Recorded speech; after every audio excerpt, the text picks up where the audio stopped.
first, guys, we got to actually talk about the former Seattle Seahawks lineman, Chad Wheeler. I noticed that a lot of outlets didn't want to talk about this guy here. Oh, this guy here, whatever vantage point he is on your side. They didn't really want to talk about it.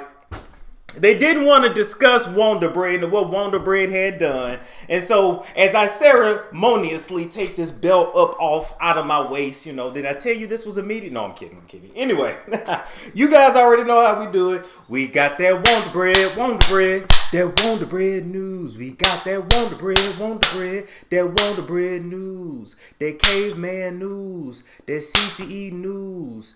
Ghetto Gags news, we got that Wonder Bread, that Wonder Bread news, that Massa news, that Caveman news, we got that Unseasoned news, Poodlehead news. Looking like he smelled like an Oscar Mayer winner hot dog right there. Anyway, so Chad Wheeler actually was in the news this week for beating up his girlfriend by the name of Aaliyah. Now, due to her family and her lawyers and stuff wanted to protect her privacy, we don't know her last name and we don't really know a lot about her, to be honest. But what I am going to tell you is she's a very pretty girl. I'm not going to show you the graphic photos because you can just go on Google and see that for yourself. But he really did mess his girlfriend up. And I just want you to tell me, when I tell you this story, if you see what I see when I read it. All right, so him and his girlfriend have been together for a little while now. I'm not sure what her weight and what her height is, but keep in mind that Chad is a lineman and he is literally 6'7" and 310 pounds. So I want you to tell me, if a 6'7", 310 pound man was to start bashing your head in or fighting you in any kind of way, would you really be able to defend yourself? No, you wouldn't. In the words of my grandmother, a bastard like that, you just gotta shoot and kill like a rabid dog. And he pretty much was a rabid dog the night that he attacked her. So for no reason other than Aaliyah refused to bow to him. He said, bow to me. She said no. He immediately just started whooping on her ass. He choked her out twice. So he choked her unconscious once. She woke back up. He choked her unconscious again. He then began to dislocate one of her arms and smash her face in. That's just an all-out attack. He beat her up so bad that the second time he was actually whooping on her, she fell unconscious and he thought that she was dead. So after he was done beating her, he gets up from the bed. He goes and finishes drinking his smoothie. Like he just goes back to dinner like it's nothing. Now Aaliyah, as she is unconscious, then wakes up, because the good Lord wasn't sending her home quite yet. She realized that she's still alive. She gets up, she's crying. She runs to the bathroom in order to lock herself in there. And as she's running to the bathroom, he says, "Oh, damn, you still alive?" So no regard for her life, no regard for nothing at all, right? And so I want to read you Chad's statement. His statement actually said, events happened over the weekend that transpired from a manic episode. I am deeply sorry for the pain and suffering that I have caused Aaliyah and her family. Now, I'm trying to figure out, why is this man so comfortable with just saying, oh, well, the events that transpired was because of a manic episode. Isn't it something how certain people, how Wonder Bread can always have an excuse for their sogginess, but Chocolate City, we can't. Not us.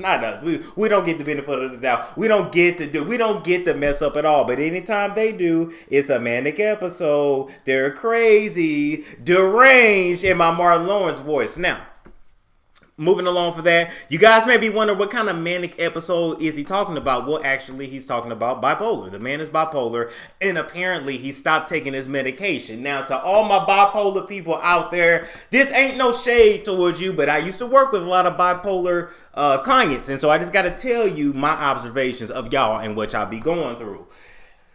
It be so hard to find medication that works with your brain chemistry and gets you on track, right? And then even once we get you on track, then your brain gets used to the medicine and it stops working, so then we have to play again. So pretty much for your whole life, we're pretty much just playing with medicine to keep you stable and keep you, to allow you to at least be able to live a somewhat normal life. But this is what happens. You get the good stuff. You get on a good track in life. Things are going good for you. And then you say, well, I feel good. I don't need the pills anymore. And like I used to have to explain to him, no, you feel good because of the pills, and I need you to keep taking them. And so that's the back and forth that I used to go through with a lot of my bipolar clients. I don't know if that's his issue right here, if he just felt good so he stopped taking them, or he just didn't feel like taking them so he didn't take them. But when you got a football player and you have a mix of CTE, bipolar disorder, bipolar medication, you really have a recipe for disaster, not to mention a 6'7", 310-pound man that you have no way of fighting off of you at all.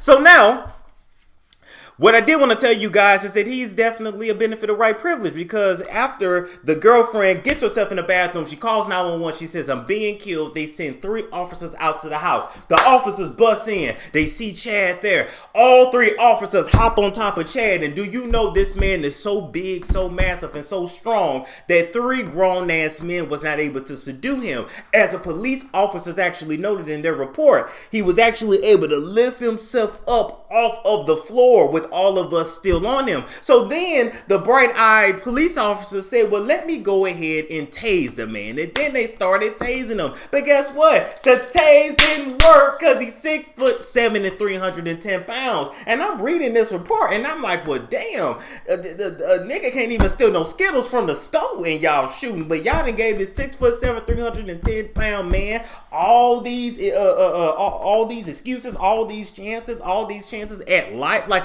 I'm not understanding. Anybody else with any kind of color or core or coil to their hair would have been shot dead like a dog. But this was actually a rabid dog. This is the one they probably should actually put down. But anyway, so moving along from that, they finally subdue him.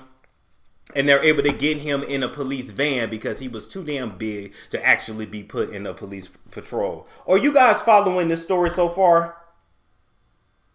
You guys following this story so far?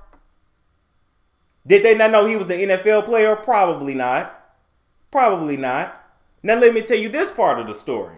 See, a lot of people feel like this is his first time committing domestic violence, but no, it is not. Back in December 2015, Chad was actually taken to a psychiatric ward after barricading himself, a 20-year-old female friend, and a 7-month-old baby boy in an apartment.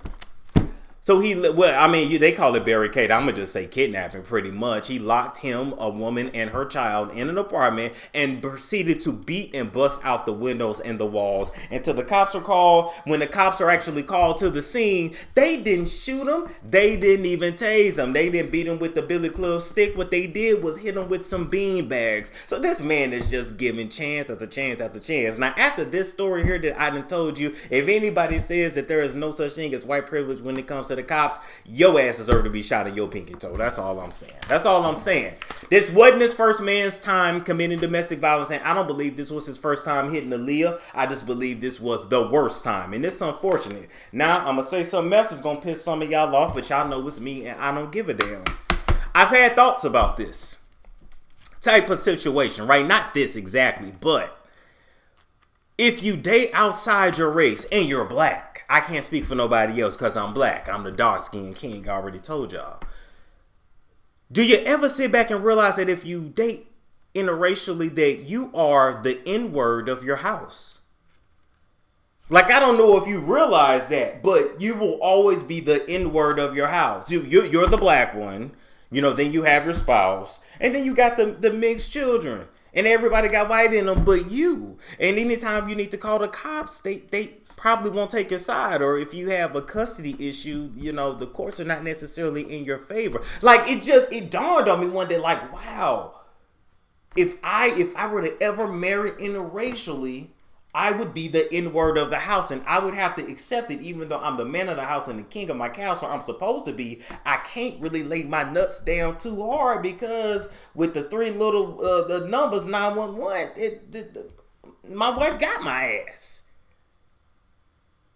If she's not black, am I the only one to think about that? We're going to move right along from Yamaya's Gift is a brand that specializes in medicinal herbs and all natural supplements to help alleviate a lot of conditions that Americans suffer from, okay? Now, Yamaya's Gift got products to help you with that hypertension, to help speed up that weight loss, get rid of them fibroids, as well as help alleviate the symptoms of that diabetes. Oh yeah, that sugar is real bad. So now with Yamaya's Gift, you get a lot of gifts, but the best gift that anyone could ever give you is the ability to heal thyself from the inside out with products like elderberry syrup to help keep that immunity in check, because we all fighting Miss Rona. We all trying to windmill her ass up out of our lives. But one of my personal favorites, as a matter of fact, two of my personal favorite products with Yamaya's gift is the all natural honey and the tea that's for men. And the reason why I like those products is because if you are somebody with a low sex drive, if you need a boost